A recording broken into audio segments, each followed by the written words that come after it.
une police pour venir me chercher. Mais là, ils ont leur poste frontalier. Mais ils ont un bureau du poste frontalier. Donc, ils m'ont envoyé dans leur bureau. Maintenant, dans leur bureau, on m'a mis quoi? On m'a mis en prison. La première chanson qui avait dans ma tête. Allez, t'es qu'un mio. Allez, t'es qu'un mio. Yeah, t'es qu'un mio. Hey, bébé mio. Quand j'ai entendu Bengue, je sentais déjà son parfum. Vous connaissez la chanson là, non? Chanson là. Je sens ça. Et puis mes larmes coulent. Payé ici au Cagnard. Ici en prison. Et je me rappelle des garagistes. La chanson des garagistes Bengue là. Attends, j'ai chanté ça pour vous, encore là. Voilà. La la la la la la la la. Yo. Oh, yes. Vous connaissez la chanson des garagistes là, non? Oh, yeah. Voilà. Je dis ici, et puis, je me rappelle les chansons là. Je dis, ah, ouais, c'est pas du jeu, les gars. Et je suis assis en prison. Et puis, il m'a dit, Johnny, tu fais quoi? Tu es un militaire. Tu es un mono. Faut dissuader ceux-là. Voilà, c'est dissuader. Puis, ils vont te limer. Faut les dissuader, ils vont te libérer. Donc, moi, il m'a touché la porte. Il dit, porte est touché là. C'est un ben. Il dit, waouh. Il dit, je suis en contact avec le développement. Un Brezo, Gawa de son état. Parce qu'en Côte d'Ivoire, on n'a pas ça là. Donc, on me dit, les pays, hein? Ouais. Il y a quelque chose qui ne va pas ici. Puis la porte fait bang, et puis ils sont venus, hein? Donc, on me prend. On m'envoie dans le bureau d'un officier là-bas. Et dans le bureau de l'officier, automatiquement, hein, moi, il a dit non, j'ai parlé à ma femme. Il dit, ta femme, elle est où? Il est en Norvège. Pourtant, il n'est pas femme en Norvège, hein. Je ne comprends ni anglais, je ne comprends rien. Mais il dit, parle à ma femme. Tout ça, c'est la dissuasion. Voilà, les militaires, c'est la dissuasion. Donc, il dit, parle à ma femme, On dit, tu vas l'appeler après. Il dit, non, il dit, parler maintenant. Pourtant, il n'y a pas de numéro. On me prend, on m'envoie dans le bureau de l'officier. Et puis, on me prend en photo. Voilà, on me prend en photo. Des profils, des faces, des dos. Il dit, ah! Après, maintenant, quand j'ai pris mes empreintes, il dit, c'est sérieux. C'est sérieux. Vous connaissez Chegal, mon voisin, non?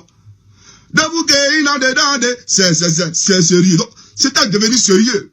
Parce que, quand on prend en plein digital là, c'est qu'il y a prison qui arrive. Ah oui, c'est qu'il y a prison qui arrive. Donc là, il dit, attention, ça devient sérieux. Et on me prend maintenant, on m'envoie dans une autre cabine, dans un autre bureau. Et dans le bureau, on prend le téléphone.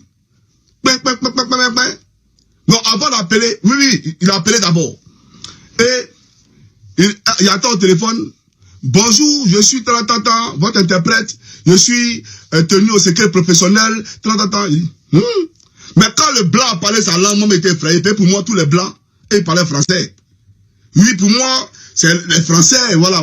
En Côte d'Ivoire, lui, ils ont bourré. Donc, quand il a entendu un blanc parler notre langue, il était un peu choqué.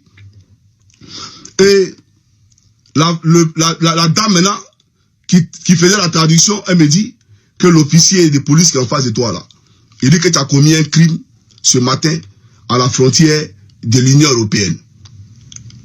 Il dit, mais madame, il ment. Moi, il a fait quoi? Il a frappé qui? Il a tué qui dans le train? C'est un menteur. Il n'a rien fait, madame. Non, lui là, c'est un raciste. Lui là, c'est un menteur. Il a tenté de créer des choses. Mais non, mais c'est pas possible. Au fait, il était dans ma bulle. Ah oui. Et puis, je ne savais rien, donc j'étais réel. Moi, il me disait qu'il voulait créer un truc, me coller un truc, me mettre en prison. Donc il a dit non, je ne suis pas d'accord. Non. J'ai tué personne. En Côte d'Ivoire, quand tu dis que tu as commis un crime, c'est que tu as tué l'homme ou tu as violé quelqu'un. Et c'est 20 ans de prison. Il est venu faire 20 ans ici.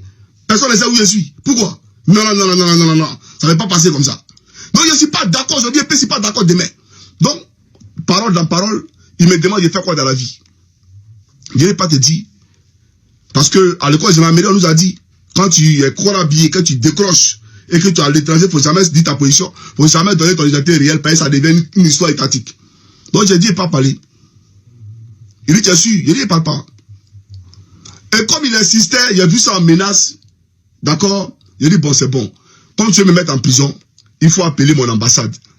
Il doit venir me chercher, aller faire prison à Abidjan là-bas, c'est mieux. Mais tu as ta prison d'ici là. Je ne suis pas prêt. Donc appelle l'ambassade de Côte d'Ivoire, il doit venir me chercher. Il dit, tu es sûr? Il dit, ouais, je suis sûr. Je suis sûr, il faut les appeler. Et c'est comme ça qu'il prend son téléphone personnel, il appelle l'ambassade de Côte d'Ivoire au Danemark. Quand le téléphone sonne, il me donne. Il prend le téléphone. Oui, allô? MDL Koukounion Chris Yvon, matricule 29 346. Escadron, il dit oui. Il dit bon, excusez-moi, j'ai été arrêté ce matin à la frontière, en Finlande. On dit j'ai commis un crime. Moi, il n'a pas commis de crime, il a tué personne. Il n'a rien fait du tout. Il me dit qu'il a commis un crime. Donc, il veut mettre un délit sur moi pour m'envoyer en prison. Le gars, il dit, tu es gendarme. Il dit, ouais. Tu es sûr que tu es gendarme? Il dit, oui, c'est gendarme. Faut plus appeler ici, hein. Faut plus jamais appeler. Si tu appelles ici, là, demain, tu es à Abidjan. Il te dit en même temps, maman, où était pas là, on m'a renvoyé. J'étais en train de faire mes bagages. Et puis, le téléphone a sonné. Et puis, il est décroché. Faut plus jamais appeler ici. Tu as compris ce que je dis là? Il dit, oui. Il faut leur dire que tu es gendarme, ils vont te protéger. Il dit, il faut leur dire, il faut pas avoir peur. Il faut leur dire que... Vous comprenez, non? Donc, la police a appelé une police pour venir me chercher. Mais là, ils ont leur poste frontalier. Mais ils ont un bureau du poste frontalier. Donc, ils m'ont envoyé dans leur bureau. Maintenant, dans leur bureau, on m'a mis quoi? On m'a mis en prison. La première chanson qui avait dans ma tête. Allez, t'es qu'un mio. Allez, t'es qu'un mio. Yeah, t'es qu'un mio. Hey, bélé mio. Quand j'ai entendu Bengue, je sentais déjà son parfum. Vous connaissez la chanson là, non? Chanson là. Je sens ça. Et puis mes larmes coulent. Maintenant, dans les bureaux, ici au Kenya, je suis en prison. Et je me rappelle des garagistes. La chanson des garagistes Bengue là. Attends, je chanté ça pour vous, après là. Voilà. La la la la la la la la. Yo. Oh, yes. Vous connaissez la chanson des garagistes là, non? Oh, yeah. Voilà. Je dis ici, depuis, je me rappelle les chansons là. Je dis, ah, ouais, c'est pas du jeu, les gars. Et je suis assis en prison. Et puis il m'a dit, Johnny, tu fais quoi? Tu es un militaire. Tu es un mono. Faut dissuader cela. Voilà, c'est dissuader. Puis ils vont te limer. Faut les dissuader, ils vont te libérer. Donc moi, il m'a touché la porte. Il dit, porte est touché là. C'est un ben. Il dit, waouh. Il dit, je suis en contact avec le développement. Un Brezo, Gawa de son état. Parce qu'en Côte d'Ivoire, on n'a pas ça là. Donc, on me dit, les pays, hein? Ouais, il y a quelque chose qui ne va pas ici. Puis la porte fait bang, et puis ils sont venus, hein? Donc, on me prend, on m'envoie dans le bureau d'un officier là-bas. Et dans le bureau de l'officier, automatiquement, hein, moi, il a dit non, j'ai parlé à ma femme. Il dit, ta femme, elle est où? Il est en Norvège. Pourtant, il n'est pas femme en Norvège, hein. Je ne comprends ni anglais, je ne comprends rien. Mais il dit, il parle à ma femme. Tout ça, c'est la dissuade. Voilà, les militaires, c'est la dissuade. Donc, il dit, il parle à ma femme, il parle à ma femme. On dit, ah, tu vas l'appeler après. Il dit, non, il dit, parler maintenant. Pourtant, il n'y a pas de numéro. On me prend, on m'envoie dans le bureau de l'officier. Et puis, on me prend en photo. Voilà, on me prend en photo. Des profils, des faces, des dos. Il dit, ah! Après, maintenant, quand je dois plus mes empreintes, il dit, c'est sérieux. C'est sérieux. Vous connaissez chez Gare, mon voisin, non?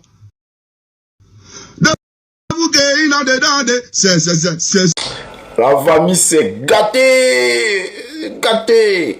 Je vais vous présenter une vidéo. La vidéo là date du 13 mars. Aujourd'hui, nous sommes le 13 avril. C'est-à-dire début du mois passé là. 13 mars. C'est là. Un pasteur béninois a fait des révélations sur la Côte d'Ivoire. On va l'écouter jusqu'à la fin. Ce qu'il dit là. Après, ne venez pas dire que non. C'est un pro Gbagbo qui a parlé. Ne venez pas dire, oh soldat, tu as fait des révélations. C'est jamais soldat. Vous allez écouter. Mais avant d'écouter là, les gars, commencez déjà à partager cette vidéo là. Envoyez ça loin pour que les gens du RDR puissent voir. Les gars, commencez à mettre beaucoup de cœur. Le pasteur là, ce n'est pas n'importe quel pasteur. C'est un pasteur béninois. Bon, peut-être d'autres vont dire c'est un Togolais, d'autres vont dire non, c'est un, je sais pas, japonais, camerounais. Mais moi, il dit c'est un béninois. Ce qu'il a dit là, les gars, ne vous amusez pas. Donc, les gars, on met beaucoup de cœur. On écoute la vidéo jusqu'à la fin. Et puis, dites-moi si ce que le gars dit là, c'est vrai ou si c'est faux. À vous de voir. Mais, on va demander au moment là. RHDP, où est ton papa? RHDP, où est ton papa? Sans devoir même lui parler, il sait ce qui ne va pas. Mais aujourd'hui là, est-ce qu'il est là? RHDP, où est ton papa? Les gars, écoutez, hein, avec l'oreille, n'écoutez pas avec les narines. C'est parti, on écoute jusqu'à la fin. Shalom bien-aimés, soyez bénis dans le nom de Jésus. J'aimerais transmettre un message de l'Éternel. C'est pratiquement un avertissement de la part de l'Éternel Dieu, Jésus-Christ de Nazareth. Alors que je suis en train de faire cette vidéo, on est vendredi 13 mars 2026. Retenez très bien la date. Et ça concerne le peuple ivoirien. Et principalement le président de la Côte d'Ivoire. Ce pays qui est béni. Un peuple merveilleux. La matinée d'aujourd'hui, le Seigneur m'a amené dans une vision. Et dans cette vision-là, mon esprit s'est retrouvé en Côte d'Ivoire. Dieu m'a amené en Côte d'Ivoire. Et je me suis retrouvé dans un endroit. En fait, l'endroit là, j'ai eu conscience de cet endroit là. C'est un endroit qu'on appelle Cocody, quelque chose comme ça. J'avais conscience que ici, on est à Cocody, ce genre d'endroit. Arrivé à cet endroit là, j'étais en train de voir comme une espèce d'estrade, comme une espèce de tribune. Et sur cette tribune là, je voyais tous les ministres étaient là. Alors la manière dont je le voyais, ils n'étaient pas en face, mais je les voyais des côtés. Ils étaient alignés tous là. Ils ont fait deux lignes. Je voyais le président de la Côte d'Ivoire, Alassane Ouattara. Il était au milieu et de barre droite, à sa gauche, à sa droite, il y avait des ministres qui étaient alignés. Ils étaient tous habillés en veste. C'était comme une espèce de cérémonie officielle. Mais c'est dans cet endroit-là qu'on appelle Cocody, quelque chose comme ça. Et alors que j'étais en train de regarder dans cette vision-là, j'ai vu, si pas à côté du président, mais la deuxième personne à côté du président, j'ai vu un monsieur s'élever. Et il va parler à l'oreille du président. Il était derrière lui. Le président lui tend l'oreille et il chuchote quelque chose. Ensuite, il s'y rassoit. Je vois encore pour la deuxième fois le même monsieur. Il s'élève maintenant, il s'accroupit devant le président. Et le président lui souffle quelque chose. Mais non, la manière dont j'étais en train de voir dans cette vision-là, parce que dans l'esprit, on voit tout. J'ai vu cet homme-là qui chuchotait à l'oreille du président Ouattara. Il était quelqu'un du même sang que lui. Ils avaient le même sang, c'est ça que je voyais.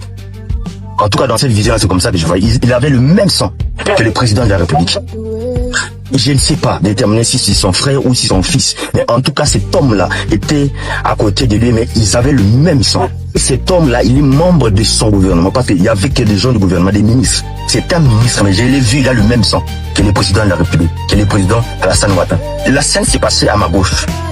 Et à ma droite, directement, je voyais les images simultanément. Je sais pas comment vous expliquer, mais c'est comme ça que je vois. En même temps, à ma gauche, la scène là des tribunes et tout. Et à ma droite, je vois encore une autre scène. Je vois deux femmes. Ils avaient des drapeaux de la Côte d'Ivoire, à genoux, sur des pavés. Ils avaient la tête touchée sur les pavés. Et elles étaient en train de pleurer. J'ai vu deux femmes en train de pleurer. Et j'étais derrière ces femmes-là. J'ai entendu des multitudes de cris, des pleurs, des angoisses. Ils pleuraient. Et pendant que j'étais en train de regarder, le Saint-Esprit ouvrait mes oreilles, je pouvais entendre c'est que ces deux femmes-là étaient devant en train de parler, à genoux, accroupis, en train de pleurer. Ils disaient ceci: Seigneur, viens à notre secours. Seigneur, viens à notre secours. Pendant que j'étais en train de prier, de pleurer, j'ai vu un trône au ciel. J'ai vu un trône. J'ai vu juste le bas du trône. À la droite du trône, j'ai vu comme quelqu'un assis. Mais à la bas du trône, je vois la prière là que ces deux femmes et d'autres multitudes faisaient, ça montait sur ce trône-là. Ça montait comme de devant, très violent. Ça soufflait, ça montait. Vous voyez ça? Je ne sais pas comment vous expliquer. Le Saint-Esprit m'a fait comprendre que ce que tu vois, c'est le trône de l'Éternel et Dieu, Jésus-Christ de Nazareth. Les femmes là qui criaient, les deux là et d'autres multitudes que je ne voyais pas, les cris, bizarrement, le cri était fait contre les deux personnes là. Le président de la Côte d'Ivoire, Alassane Ouattara, et l'autre gars là que j'avais vu, qui avait le même sang que lui. En fait, ils étaient accusés devant Dieu, devant le trône de Dieu, et leur prière est montée devant le Seigneur. Et il s'est passé quelque chose.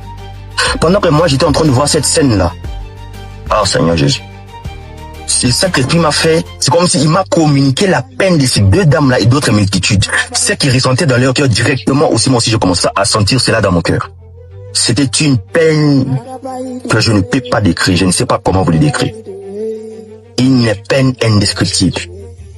Si peut-être je peux un tout petit peu vous expliquer, c'est comme lorsqu'une mère perd son fils unique, qu'elle aimait de tout son cœur.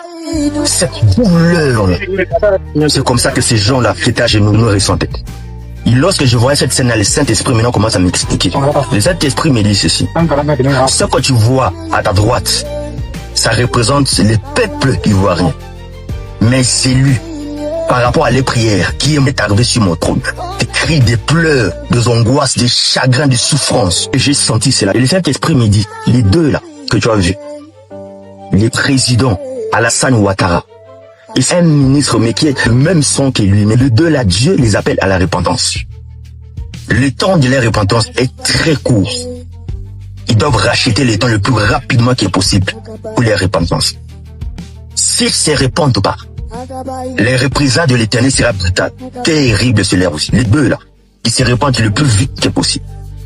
Parce que les cris sont montés, sont arrivés au trône de l'Éternel. Dieu a entendu les cris, la souffrance d'un peuple qui se répand le plus rapidement que possible. Et le temps est court. Et je vous annonce ces choses. Retenez ce que je suis en train de dire. Retenez ma parole. Dieu les appelle à la repentance. Sinon la représaille sera terrible.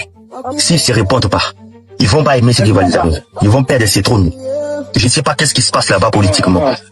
Mais j'ai entendu les cris d'un peuple monter, arriver jusqu'au trône de Dieu contre le président Alassane Ouattara, de quelqu'un qui est de son son. À ses côtés, c'est un ministre. Je ne sais pas qui c'est.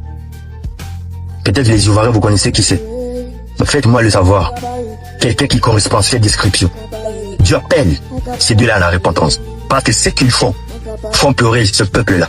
Et les cris est monté jusqu'au trône de l'Éternel. Car les représailles sera sans pitié pour eux. Sinon, ils vont fuir.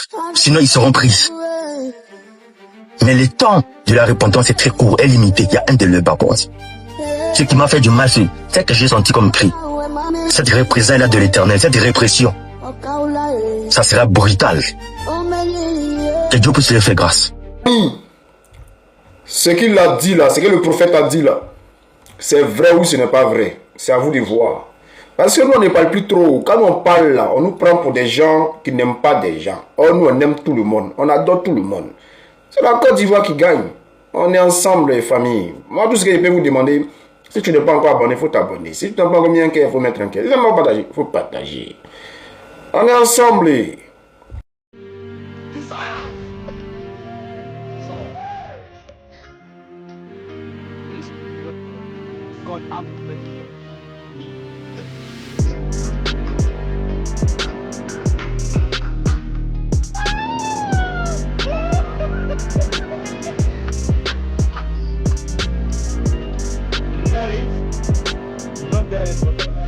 C'est ça!